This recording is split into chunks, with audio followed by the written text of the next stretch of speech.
Hello drama lovers, আজ spring of ইউথের part 5 নিয়ে চলে এসেছি। তাহলে চলো আর বেশি দেরি না করে শুরু করা যাক। তো আগের পার্টে আমরা দেখেছিলাম সাগে বমদের বাড়িতে একটা রুম রেন্ট নিয়েছে। সাগের কোনো আইডিয়া ছিল না ওই বাড়িটা বমের, তাই বম যখন ছাদে আসে দেখার জন্য যে কে ওদের রুম রেন্ট নিয়েছে, তখন ওরা দুজনকে সেম জায়গায় দেখে অবাক হয়ে যায়। এরপর সাগে বমকে বলে, মানলাম যে তুমি পিয়ানোতে এক্সপার্ট, কিন্তু তুমি মিথ্যে কথা বলো। তুমি বাড়ির বাইরে লিখে রেখেছো যে এখানে পেন্ট হাউস আছে, যেখান থেকে পুরো সিওল সিটি দেখা যায়, কিন্তু আমি তো এখানে কোনো পেন্ট হাউসই দেখতে পাচ্ছি না, আর না পাচ্ছি সিটি ভিউ। বম সাগেকে বলে, না না এমনটা না, দেখো তুমি এখান থেকেও কত ভালো ভিউ পাবে, তাছাড়া তুমি এখানে সমস্ত ফেসিলিটিস পাবে। তখন ওখানে গিউরি ঘুম থেকে উঠে চলে আসে। সাগে গিউরিকে দেখে বলে, আরে তুমিও এখানেই থাকো? গিউরি তখনও বুঝতে পারেনি যে সাগে সত্যি ওর সামনে দাঁড়িয়ে আছে, তাই গিউরি ওর মাকে জিজ্ঞাসা করে, মা আমি কি স্বপ্ন দেখছি? এরপর গিউরি যখন রিয়েলাইজ করে এটা কোনো স্বপ্ন না, সুপারস্টার সাগে সত্যি ওর বাড়িতে এসেছে, এরপর গিউরি জোরে জোরে চিৎকার করে লাফাতে থাকে আনন্দে। ঠিক তখনও সিঁড়ি থেকে নিচে পড়ে যায় এবং অজ্ঞান হয়ে যায়। এর পরের সিনে আমরা দেখব গিউরির জ্ঞান ফিরেছে। গিউরি তখন শুনতে পায় যে ওর মা আর বম ডিসকাস করছে যে ওদের সাগেকে রুমটা রেন্টে দেওয়া উচিত হবে কি না। বম ওর আনকে বলে, সাগে একদমই একজন আননোন পার্সন, তো আমাদের কি ওকে থাকতে দেওয়াটা ঠিক হবে? কিন্তু বমের আন্ট ওকে বলে, প্রথম তো সবাই আননোন পার্সনই থাকবে, একসাথে থাকতে থাকতে চেনা জানা হয়ে যাবে। গিউরি বলে ওঠে, সাগের জন্য কোনো রুম না থাকলে ওকে আমার রুম দিয়ে দাও, আমি আরামসে একসাথে থেকে যাব। গিউরির মা ওকে বলে বাজে কথা না বলে চুপ করতে। এরপর বমকে উনি বোঝায় যে আজ নয় তো কাল সাগে আবার কামব্যাক করবে, আবারও সুপারস্টার হয়ে যাবে, তাই সাগে এখানে বেশি দিন থাকবেও না। সাগেকে যদি আমরা রুম রেন্ট দিই, তাহলে সাগে এখান থেকে চলে যাওয়ার পর ওর ফ্রেন্ডসরা সবাই দেখতে আসবে যে সাগে আগে কোন রুমে থাকতো। ভাবো, আমাদের বাড়ি ট্যুরিস্ট স্পট হয়ে যাবে, যেটা হলে আমাদের টাকার কোনো সমস্যা হবে না আর কোনো দিনও। বমও ওর আন্টের কথা ভেবে ইম্যাজিন করতে থাকে যে সত্যি তো আমাদের বাড়ি তখন অনেক পপুলার হয়ে যাবে, সাগের সব ফ্যান্সদের ভিড় হয়ে থাকবে বাড়ির সামনে সাগের রুম দেখার জন্য। এইদিকে গিউরিও ভাবছে এর মাঝেই ও সাগেকে পটিয়ে নেবে, তারপর সাগে ওর বয়ফ্রেন্ড হয়ে যাবে, তারপর ওরা বিয়ে করে একসাথে খুশি থাকবে। এইসব ভেবেই গিউরি স্মাইল করছিল। তখন বম বলে যে ও এখনও শিওর না ও সাগেকে রুম দেবে কিনা।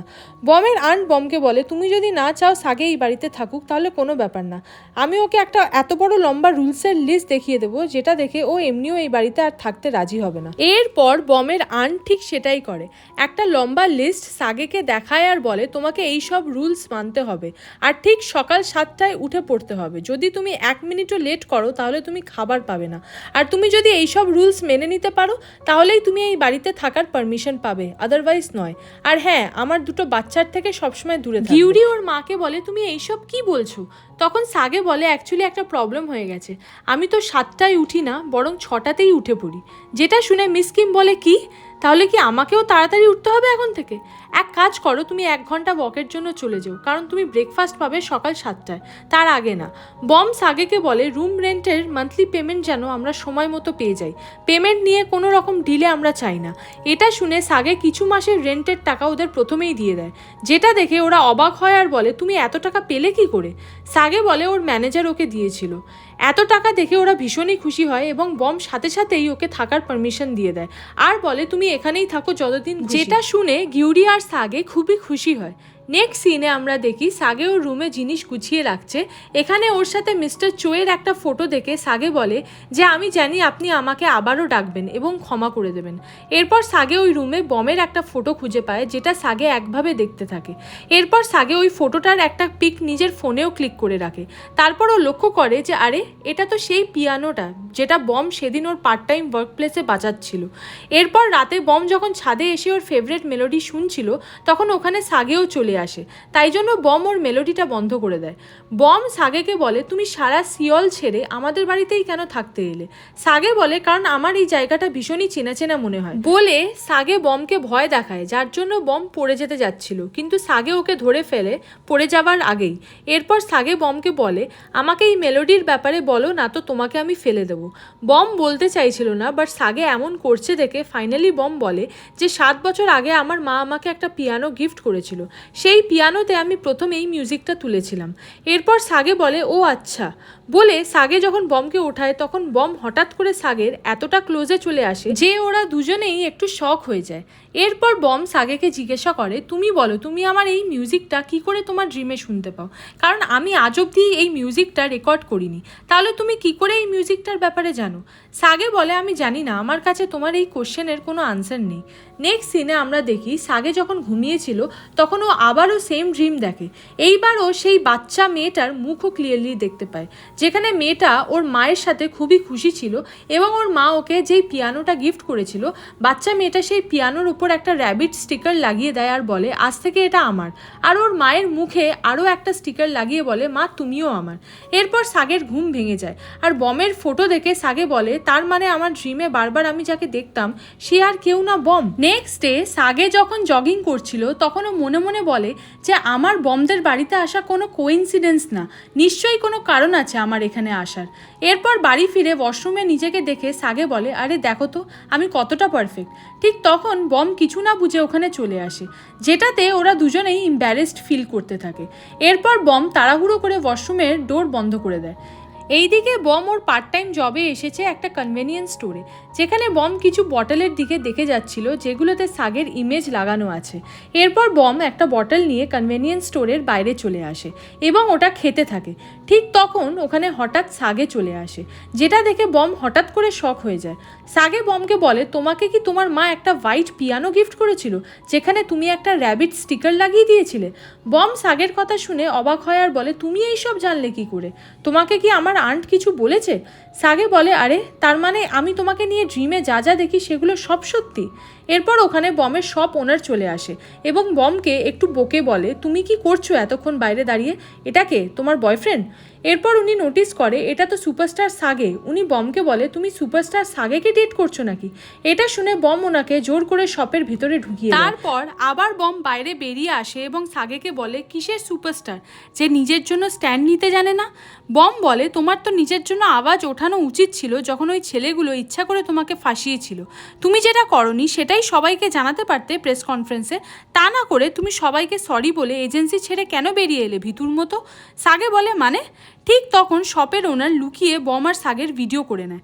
বম সাগেকে বলে মানে হলো তুমি নির্দোষ, তাহলে তুমি কেন সবাইকে বোঝালে সরি চেয়ে যে ওই ছেলেগুলোকে তুমিই বুলি করছিলে? এরপর বম ওখান থেকে যেতে থাকে। তারপর পেছনে ফিরে বলে তুমি নিজেকে সুপারস্টার ভাবো কি করে? তুমি একজন লুজার। এরপর বম ভিতরে চলে যায়। সাগে ভাবতে থাকে বম কি বোঝাতে চাইলো, যে ও সাগেকে ট্রাস্ট করে? ও জানে যে আমি ওদের বুলি করিনি, ও জানলো কি করে? বমও কি তাহলে আমার মতো ড্রিমে সব দেখতে পায়? যাই হোক, অ্যাটলিস্ট বম আমাকে নিয়ে এত চিন্তা করে, তার জন্য আমি আজ খুব খুশি বলে সাগে ওখান থেকে চলে যায়। নেক্সট সিনে সাগে ওর ইউনিভার্সিটিতে একটা জায়গা রেডি করেছে যেখানে সাগে কিছু জনের ইন্টারভিউ করবে যারা যারা ওর নিউ টিমে জয়েন করতে চায়। তাই সাগে সবাইকে রিকোয়েস্ট করতে থাকে যাতে ওর কুল ব্যান্ড গ্রুপের প্রতি সবাই ইন্টারেস্ট দেখায়। বাট সামহাউ সাগে ইন্টারভিউ নিয়েও এমন কাউকে পাচ্ছিল না যার সত্যি মিউজিকে ইন্টারেস্ট আছে এবং যে মিউজিক ইনস্ট্রুমেন্টস ভালো করে বাজাতে পারবে। এরপর আমরা একটু দূরে ওই দুটো ছেলেকে দেখি যারা সাগেকে ফাঁসিয়েছিল ভিডিও রেকর্ড করে। ওদের মধ্যে একজন সাগেকে দেখে বলে এখানে কি করছে? আমি তো ভাবলাম কে পপ গ্রুপ থেকে বেরিয়ে যাবার পর ও কোনোদিনও কাউকে মুখ দেখাবে না। সাগেও ওদেরকে দেখে নেয় আর ওদের কাছে আসে এবং ওদের ফেক ইনজুরিজ দেখে বলে আমি তো সেদিন জাস্ট একজনকে হালকা করে পুশ করেছিলাম, তাতে তোমাদের এত ইনজুরি হয়ে গেল কি করে? সাগে বলে আজ তো তোমাদের বলতে হবে কার কথাতে তোমরা এইসব করেছো। এটা শুনে ওরা দুজন ছুটতে শুরু করে কিছু বলবে না বলে। সাগেও ওদের পেছনে ছুটতে শুরু করে। কিছুক্ষণ পর ওরা হাঁপিয়ে ওঠে, কিন্তু সাগে এতটাই অ্যাক্টিভ ছিল যে সাগে ওদের মধ্যে একজনকে ল্যাং মেরে ফেলে দেয় এবং সেই ছেলেটি সামনের ছেলেটিকে ধরতে গিয়ে ওর প্যান্ট খুলে যায় এবং দুজনেই একসাথে নিচে পড়ে যায়। সাগে ওদের বলে এইবার বলো কে এসে যে আমার ক্ষতি চায়, যার কথায় তোমরা এইসব করছো? কিন্তু তবুও ওরা সাগের কোনো কোশ্চেন্সের আনসার দেয় না এবং ওখান থেকে উঠে অন্য একটা জায়গায় এসে লুকিয়ে পড়ে। এরপর ওরা দুজন মিলে একজনকে কল করে, সে ছিল মিস্টার চোয়ের কোম্পানির লোক। ওরা লোকটাকে বলে আপনি তো বলেছিলেন সাগে আর ইউনিভার্সিটিতে আসবে না, কিন্তু ও ইউনিভার্সিটিতে এসে তো নিজের ব্যান্ড শুরু করতে চলেছে। লোকটিও ওদের কথা শুনে হতবাক হয়ে যায়। তারপর উনি মিস্টার চোকে সব জানান। উনি মিস্টার চোকে সাগে বমের বাড়িতে রেন্ট নিয়ে থাকছে এখন।